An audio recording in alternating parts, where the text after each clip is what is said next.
Hi అండి. అందరికీ నమస్కారం. Welcome to my channel. ఈ వీడియోలో ప్రభుత్వ ఉద్యోగులకు మరియు పెన్షనర్లకు భారీ శుభవార్త. డీఏ హైకు కొత్త డీఏ ప్రకారంగా వేతనాలు అంటూ అప్డేట్ రావడం జరిగింది. సో, దీనికి సంబంధించిన పూర్తి వివరాలు ఈ వీడియోలో తెలుసుకుందాము. వీడియో అయితే ఎక్కడే కానీ స్కిప్ చేయకుండా ఎండ్ వరకు చూసేయండి. అప్పుడే ఇన్ఫర్మేషన్ పూర్తిగా అర్థమవుతుంది. అలాగే వీడియో చూస్తున్న ప్రతి ఒక్కరూ లైక్ చేయండి ఫ్రెండ్స్. ఈ వీడియోని తోటి ఉద్యోగ, పెన్షనర్ మిత్రులతో అయితే షేర్ చేయండి. కొత్తగా మన ఛానల్ చూస్తున్నవారు ఇంకా ఎవరైనా సబ్స్క్రైబ్ చేసుకోకపోతే వెంటనే మన ఛానల్‌ని సబ్స్క్రైబ్ చేసుకోండి. సబ్స్క్రైబ్ చేసుకోవడం వల్ల నేను చేసే ప్రతి ఒక్క వీడియో మీ వరకు రీచ్ అవుతుంది. ఇక ఆలస్యం చేయకుండా వివరాల్లోకైతే వెళ్ళిపోదాము. ఫ్రెండ్స్, ఇక విషయానికొచ్చినట్లయితే దేశవ్యాప్తంగా ఉన్న 1,00,00,000 మందికి పైగా కేంద్ర ప్రభుత్వ ఉద్యోగులు మరియు పెన్షనర్లకు ఒక అద్భుతమైన తీపి కబురైతే అందబోతోంది. దీనికోసం లక్షలాది కుటుంబాలు ఎంతో ఆశగా ఎదురు చూస్తూ ఉన్నాయి. ప్రధానమంత్రి నరేంద్ర మోదీ నేతృత్వంలోని కేంద్ర ప్రభుత్వం జూలై 2026 నుండి అమల్లోకి రాబోతున్న కొత్త డీఎన్ఎస్ అలవెన్స్ మరియు పెన్షనర్లకు ఇచ్చే డీఎన్ఎస్ రిలీఫ్ డీఆర్ పెంపుకు సంబంధించి కీలక అడుగు అయితే వేస్తోంది. ప్రభుత్వ అధికారిక వర్గాల్లో ఇప్పటికే ఈ యొక్క పెంపుదలపై లోతైన చర్చలు మరియు విశ్లేషణలు మొదలయ్యాయి. ఇది ఉద్యోగుల ఆర్థిక స్థితిగతులను మెరుగుపరిచే దిశగా అయితే సాగుతోంది. సాధారణంగా ఏటా 2 సార్లు పెంచేటటువంటి ఈ యొక్క అలవెన్స్‌ల ద్వారా పెరుగుతున్న ధరల నుండి ఉద్యోగులకు ఉపశమనం అనేది లభిస్తుంది. సో, ఇప్పటికే ఈ ఏడాది ప్రారంభంలో అంటే జనవరి 2026 విడతకు సంబంధించి డీఎన్ 2% పెంచుతూ కేంద్ర ప్రభుత్వం కీలక నిర్ణయం అయితే తీసుకున్న సంగతి మనందరికీ తెలిసిందే. ఈ నిర్ణయం ద్వారా అప్పట్లో ఉద్యోగుల జీతాల్లో కొంత పెరుగుదల కనిపించింది. అయితే ఇప్పుడు తాజాగా రెండో విడత పెంపుదలపై ప్రభుత్వం తన కసరత్తును మరియు మరింత ముమ్మరం చేసింది. ఈ యొక్క రెండో విడత పెంపుదల అనేది జూలై 2026 నుంచి అమల్లోకొస్తుంది. కాబట్టి దీనివల్ల వచ్చే ఆర్థిక ప్రయోజనాలు మరింత ఎక్కువగా ఉండే అవకాశం ఉందని నిపుణులు అంచనా వేస్తున్నారు.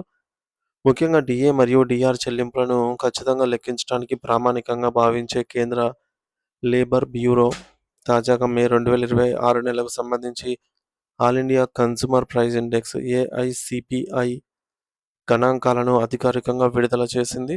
ఈ గణాంకాలనేవి కేవలం అంకెలు మాత్రమే కాదు. ఇవి సామాన్యుడి జీవన ప్రమాణాలను మరియు మార్కెట్‌లో వస్తువుల ధరల పెరుగుదలను ప్రతిబింబిస్తాయి. సాధారణంగా కేంద్ర ప్రభుత్వం ఈ యొక్క ఇండెక్స్ ఆధారంగానే ఎంత శాతం డీఏ పెంచాలనే దానిపై తుది నిర్ణయం తీసుకుంటుంది. కాబట్టి ఈ డేటాకు అత్యంత ప్రాధాన్యత అనేది ఉంటుంది. ఈసారి విడుదలైనటువంటి ఏఐసీపీఐ ఐడబ్ల్యూ డేటాను పరిశీలిస్తే గతంతో పోలిస్తే గణనీయమైన పెరుగుదల అయితే నమోదైంది. లేబర్ బ్యూరో ఇచ్చిన నివేదిక ప్రకారం 2026 మే నెలలో పారిశ్రామిక కార్మికుల వినియోగదారుల ధరల సూచి 15.8 పాయింట్లకైతే చేరుకుంది. మనం ఏప్రిల్ 2026 నాటి గణాంకాలతో పోల్చి చూస్తే కేవలం ఒక నెల వ్యవధిలోనే దాదాపు 0.9% అంటే దాదాపు 1% పాయింట్ అయితే పెరుగుదల కనిపించింది. ఇది చాలా పెద్ద మార్పుగా పరిగణించబడుతుంది. ఎందుకంటే పాయింట్లు పెరిగే కొద్దీ ఉద్యోగులకు అందే డీఏ శాతం కూడా పెరుగుతుంటుంది కాబట్టి. సో, అంటే దీని అర్థం ఏమిటంటే ఈసారి రాబోయే డీఏ పెంపుదల అనేది గత జనవరిలో పెంచిన 2% కంటే చాలా ఎక్కువగా ఉండే అవకాశం మెండుగా ఉంది. అసలు ఈ ధరల సూచి ఎందుకు ఇంతగా పెరుగుతోంది అని విశ్లేషిస్తే మన దైనందిన జీవితంలో వాడే నిత్యావసర వస్తువుల ధరలు ఆకాశాన్ని తాకడమే ప్రధాన కారణము. పప్పు దినుసులు, వంట నూనెలు వంటి ఆహార పదార్థాలతో పాటుగా పెట్రోలు, డీజిలు ధరలు పెరగటం వల్ల రవాణా ఖర్చులు పెరిగి ప్రతి వస్తువు ధరపై కూడా ప్రభావం పడింది. అలాగే వీటికి తోడు దుస్తువులు, పాదరక్షకులు, అలాగే ఇతర అత్యవసర వస్తువుల ధరలపై కూడా ఈ ఇండెక్స్ పెరగడానికి దోహదపడుతుంది. మరి ఈ యొక్క నిత్యావసర వస్తువుల ధరల పెరుగుదల అనేది వినియోగదారుల ధరల సూచిపై ప్రత్యక్షంగా ప్రభావం చూపింది. ఫలితంగా అది డీఏ లెక్కల్లో మార్పులకు దారితీసింది. కేంద్ర ప్రభుత్వ నియామకాల ప్రకారంగా డీఏ పెంపును 7వ వేతన సంఘం నిర్దేశించిన మార్గదర్శకాలకు అనుగుణంగానే లెక్కిస్తారు. ఇదొక పారదర్శకమైన ప్రక్రియ. ఇందులో గత 12 నెలల సగటు అనేది ఏఐసీపీఐ ఇండెక్స్ ఆధారంగా ఒక నిర్దిష్ట ఫార్ములాను ఉపయోగించి శాతం ఎంత అనేది నిర్ణయిస్తారు. అంటే గడిచిన ఒక ఏడాది కాలంలో ధరల పెరుగుదల సగటున ఎలా ఉందో చూసి దానికి తగ్గినట్లుగానే పరిహారం అనేది అందిస్తారు. మరి ఇటీవలి నెలల గణాంకాలను లోతుగా పరిశీలిస్తే మార్కెట్‌లో ధరలనేది ఒక క్రమ పద్ధతిలో పెరుగుతూ వెళ్తున్న ధోరణి కనిపిస్తోంది. ఉదాహరణకు జూలై 2025 నుండి డిసెంబర్ 2025 మధ్య కాలంలో సూచీని గమనిస్తే అది 148.2 పాయింట్లకైతే చేరుకుంది. ఈ గణాంకాలను ప్రస్తుత ఫార్ములాలో వేసి చూస్తే ఈసారి డీఏలో దాదాపు 3.8% పెరుగుదల ఉండవచ్చని శాస్త్రీయ అంచనాలైతే చెప్తున్నాయి. అంటే ఉద్యోగుల ప్రాథమిక వేతనంలో ఇంత శాతం అదనంగా పెరుగుతుంది అనన్నమాట. అయితే కేంద్ర ప్రభుత్వం సాధారణంగా డీఏ శాతాన్ని ప్రకటించేటప్పుడు దశాం దశాంశాలను అంటే డెసిమల్స్‌ను తీసివేసి రౌండ్ ఆఫ్ చేస్తుంది. ఈ లెక్కన 3.7% బదులుగా ప్రభుత్వం 3% పెంచే అవకాశం ఎక్కువగా కనిపిస్తోంది.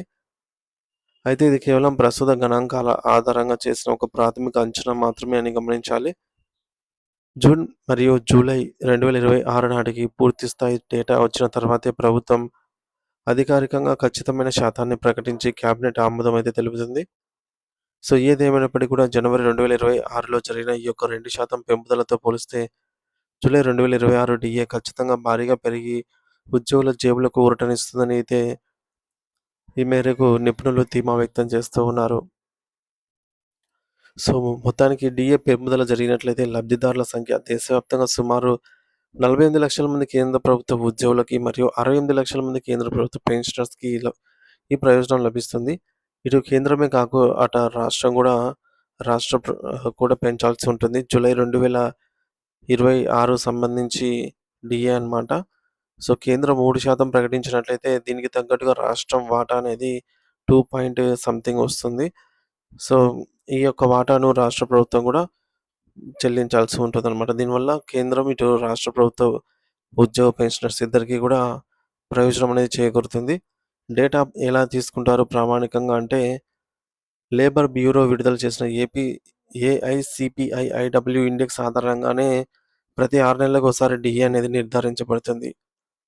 మరి ధరల ప్రభావం ఎలా ఉందంటే, పెట్రోల్, డీజిల్, నిత్యావసర వస్తువుల ధరలు పెరగటం వల్ల ఈసారి డీఏ శాతం అధికంగా పెరగబోతుందన్నమాట. దానికి తగ్గట్టుగానే 7వ వేతన సంఘం ప్రస్తుతం అమల్లో ఉన్నటువంటి 7th పే కమిషన్ ఫార్ములా ప్రకారంగా ఈ పెరుగుదల లెక్కింపడం జరుగుతుంది. అంచనా శాతం ప్రస్తుతం ట్రెండ్ ప్రకారం 3% నుంచి 3.7% వరకు పెంపు ఉండే అవకాశం అయితే ఉంది. అమలు తేదీ ఈ పెంపుదల జూలై 1, 2026 నుండి అమల్లోకి వస్తుంది. దీనికి సంబంధించి ఎరియర్స్ కూడా ఉద్యోగులకైతే అందుతాయి.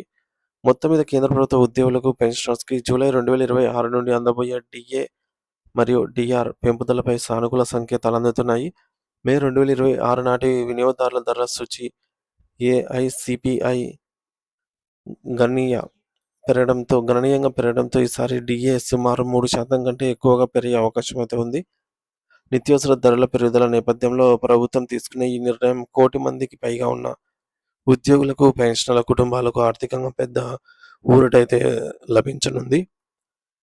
సో, తుది అధికారిక ప్రకటన జూలై డేటా ఆధారంగా త్వరలోనే వెలువడనుంది. జీవో అయితే రానుంది ఫ్రెండ్స్.